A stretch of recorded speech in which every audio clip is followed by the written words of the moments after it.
Minute में 50 अहम खबरों के साथ।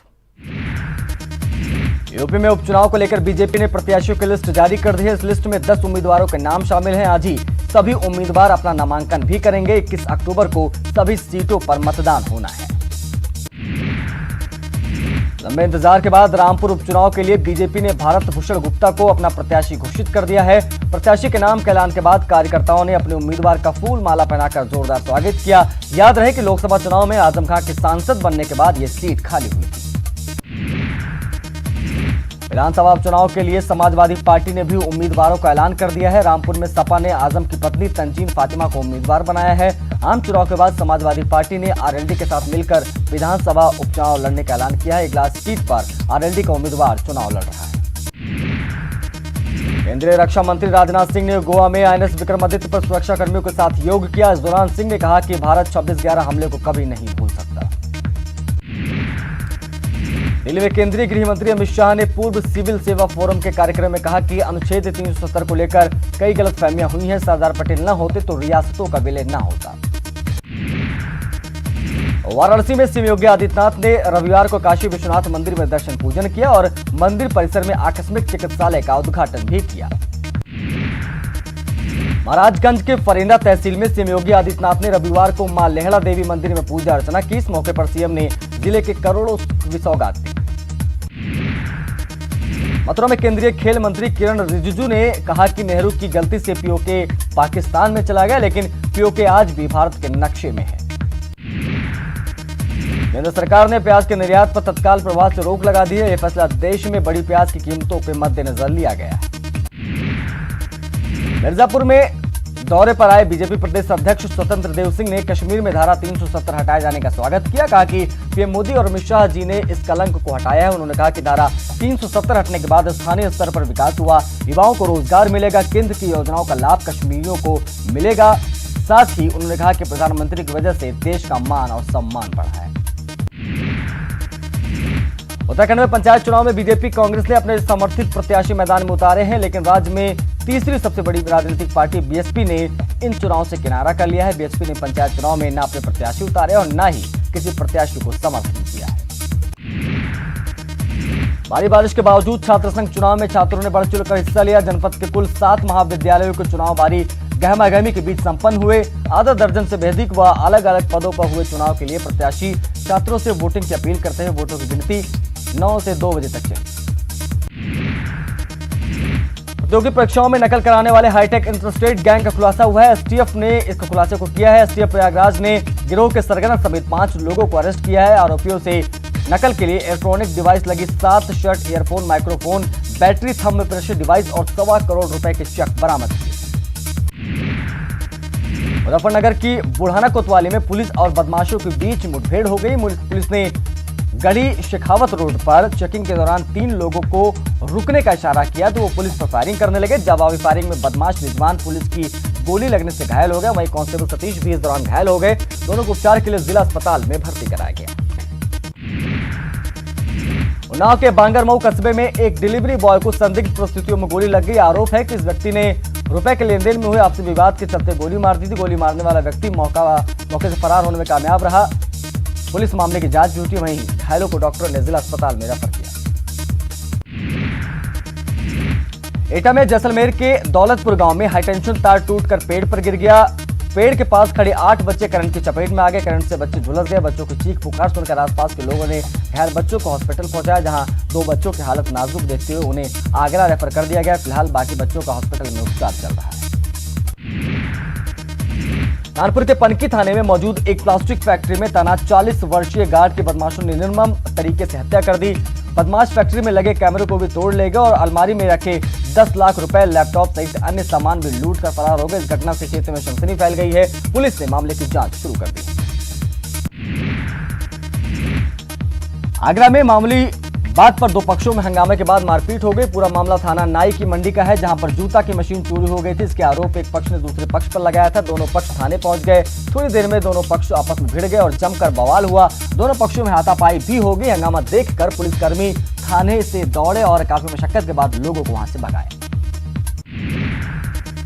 बलिया के शाह कुडैल गांव में 2 दिनों में लापता युवक का शव बरामद होने से इलाके में सनसनी फैल गई। युवक का शव बरसाती पानी में भरे गड्ढे में बरामद हुआ है। मौके पर पहुंची पुलिस ने परिवार को सूचित किया। परिवार के मुताबिक युवक मजदूरी का काम करता था। 2 दिन पहले भी वो काम कर निकला था, वापस नहीं लौटा। प्रतापगढ़ में डीजल के गोदाम में भीषण आग लगने के मामले में न्यूज 18 की खबर का बड़ा असर हुआ है। तेल माफिया लालता गुप्ता के खिलाफ गंभीर धाराओं में मुकदमा दर्ज हो गया है। आरोप है कि लालता गुप्ता नकली डीजल बनाने का काला कारोबार चला रहा था। पुलिस ने अवैध डीजल के भंडारण, विस्फोटक अधिनियम समेत कई धाराओं में केस दर्ज किया है। कानपुर में बीजेपी विधायक महेश त्रिवेदी के रिश्तेदार के घर लाखों की चोरी का मामला सामने आया है। गोविंद नगर के गुजैनी आई ब्लॉक में रहने वाले अशोक कुमार शुक्ला स्वास्थ्य विभाग में एआरओ के पद से रिटायर्ड हैं। चोरों ने घटना को अंजाम तब दिया जब परिवार में गए पूर्वजों के पिंडदान के लिए गया हुआ था। पड़ोसियों ने घर में चोरी की घटना की जानकारी दी। तकरीबन 60 लाख से ज्यादा की चोरी का अनुमान बताया जा रहा है। मेरठ में लूट की रकम के बंटवारे को लेकर हिस्ट्री शीटर की गोली मारकर हत्या कर दी गई। बताया जा रहा है कि चिन्नू नाम के बदमाश ने अपने गैंग के साथ गुजरात में लूट की थी। रविवार रात लूट की रकम के बंटवारे के विवाद में साथियों ने चिन्नू को गोली मार दी। अम्बेडकर नगर में भारी बारिश ने एक हफ्ते खेलते परिवार को उजाड़ दिया। मकान गिरने की वजह से पति पत्नी और गर्भ में पल रहे 8 महीने के बच्चे की दर्दनाक मौत हो गई। मौके पर पहुंची पुलिस ने शव को कब्जे में लेकर पोस्टमार्टम के लिए भेज दिया। कानपुर के पनकी थाना क्षेत्र में बदमाशों ने फैक्ट्री के सुरक्षा गार्ड की हत्या कर दी और लाखों के लूट की वारदात को अंजाम दिया। साथ ही सीसीटीवी और डीवीआर भी वहां से वो उखाड़ कर लेकर चले गए। मेरठ के एक होटल में युवक ने खुदकुशी कर ली। होटल मालिक की सूचना पर पहुंची पुलिस ने शव को कब्जे में लेकर जांच शुरू कर दी है। बरेली के सिरौली थाना क्षेत्र के एक किसान की खेत में गोली मारकर हत्या कर दी गई, जिससे परिवार में मातम पसर गया। लखीमपुर खीरी में बिजली विभाग के लापरवाही से महिला की करंट लगने से मौत हो गई, जिसमें दिव्यांग पति का सहारा छिन गया। जालौन के रामपुरा थाना क्षेत्र में प्रेमी जोड़े ने फांसी लगाकर आत्महत्या कर ली, क्योंकि दोनों के परिजन शादी को लेकर सहमत नहीं थे। बांदा में निर्माणाधीन दुकान की दीवार गिरने से 3 मजदूर दब गए। एक मजदूर की मौके पर मौत हो गई, जबकि 2 मजदूर घायल हो गए। हरदोई पुलिस ने अभियान चलाकर 102 अपराधियों को गिरफ्तार किया है। पुलिस के मुताबिक गिरफ्तार अपराधियों के खिलाफ थाने में मुकदमे दर्ज हैं। फतेहपुर में रोडवेज बस में शराबी ने राफेल के दम पर जमकर बवाल किया। कई लोगों को जान से मारने की धमकी भी दी। मौके पर पहुंची पुलिस ने आरोपी को अरेस्ट कर लिया है। सहारनपुर पुलिस ने अवैध शराब के साथ 2 तस्करों को गिरफ्तार किया है। मौके से पुलिस को 816 पेटी शराब बरामद हुई है, जिसके बाजार कीमत 70 लाख रुपए बताई जा रही है। मथुरा के जमुना पार थाना क्षेत्र में पुलिस ने गांजा तस्कर को अरेस्ट किया है, जिसके पास से कार समेत 40 किलो गांजा भी बरामद हुआ है। कानपुर में सिख व्यापारी ने सोने के जेवरात लूटने का मामला सामने आया है। शिकायत के मुताबिक गौरव वर्मा नाम के आरोपी ने व्यापारी से मारपीट की। मुरादाबाद के सिविल लाइन थाना पुलिस ने शातिर मोबाइल चोर गैंग के 3 सदस्यों को गिरफ्तार किया। आरोप है कि लोगों की जेब से वो फोन चुराते थे।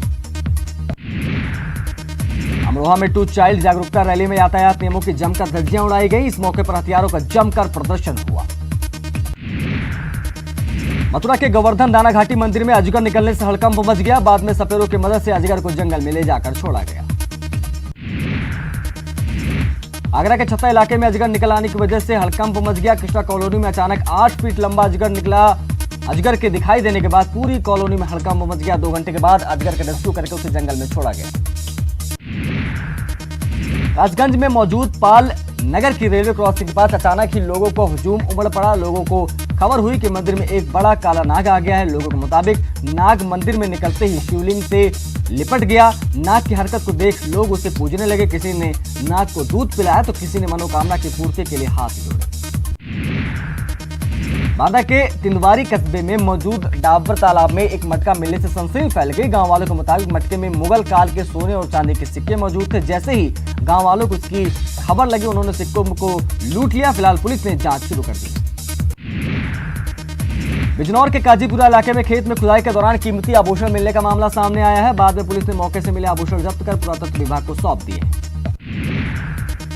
रामपुर में रामलीला में भीड़ जुटाने के लिए मंच पर रामलीला कमेटी ने बार बालाओं को डांस करा दिया। लोगों का आरोप है कि अश्लील गानों पर बार बालाओं से ठुमके लगवाए गए। बार बालाओं के ठुमकों पर लोगों ने जमकर पैसे लुटाए। उधर मामले पर एडीएम आगरा अगर ऐसा हुआ तो कमेटी के खिलाफ कार्रवाई की जाएगी। शारदीय नवरात्रों में कासगंज रेलवे ने लोगों को तोहफा दिया है। रविवार को जंक्शन से इलेक्ट्रिक ट्रेन की शुरुआत की गई। रोजाना यह ट्रेन सुबह 7:55 पर आगरा फोर्ट जाया करेगी और आगरा फोर्ट से 3:45 पर मथुरा होती हुई रात 8:45 पर कासगंज पहुंचेगी। ट्रेन के चलने से आम लोगों के साथ साथ व्यापारियों में खासा उत्साह है। बरेली के ग्रीन पार्क में रहने वाली मनी पाठक नामक व्यक्ति का दावा है कि नवरात्र के पहले दिन उनके घर में चमत्कार हुआ। परिवार के मुताबिक घर के बाहर लगे सीसीटीवी में एक ज्योति घर के अंदर जाती हुई और घंटों घूमती हुई दिखाई दी। परिवार और आसपास के लोगों में यह चर्चा का विषय बना हुआ है। पिथौरागढ़ शहर में नियमों के खिलाफ चल रहे एक बार को प्रशासन ने सीज कर दिया है। प्रशासन और आबकारी विभाग की संयुक्त टीम ने बार का निरीक्षण किया तो पाया कि पार्किंग की जगह पर किचन संचालित हो रहा है, जिसे आबकारी अधिनियम के खिलाफ माना गया। प्रशासन ने बार को सीज करने के साथ ही लाइसेंस को भी निलंबित रद्द कर दिया है। उत्तरकाशी में गंगोत्री से लौट रहे भक्तों की मैक्स जीप हादसे का शिकार हो गई। एक महिला की मौत हो गई। 5 अन्य लोग की हालत गंभीर बताई जा रही। जिला अस्पताल में उनका इलाज चल रहा है। उत्तराखंड के कई हिस्सों में बारिश के बाद बर्बादी देखने को मिली। चमोली में लामबगड़ में भूस्खलन जारी है तो चंपावत के स्वाला और पिथौरागढ़ के पास पनार में भी लैंडस्लाइड के चलते हाईवे बंद हो गया। सरकारी अस्पतालों में बढ़े हुए यूजर चार्ज को वापस लेने के सरकारी फैसले का कांग्रेस ने स्वागत किया है। साथ ही नई टिहरी अस्पताल में सुविधाएं सुधारने की मांग भी की है। नई टिहरी में डोर टू डोर कूड़ा कलेक्शन सिर्फ कुछ वार्डों में ही हो पा रहा है। यही नहीं, सड़क किनारे कूड़े के ढेर नजर आ रहे हैं। पिथौरागढ़ में जल्द पूरा होगा झील के सालों का सपना। ताराकोट जिले के झील के लिए 29 करोड़ रुपए मंजूर हुए हैं। सिंचाई के साथ ही पर्यटन का रोबार को भी 4 चांद लगेंगे। खबरें और भी है, लेकिन वक्त एक छोटे से ब्रेक का।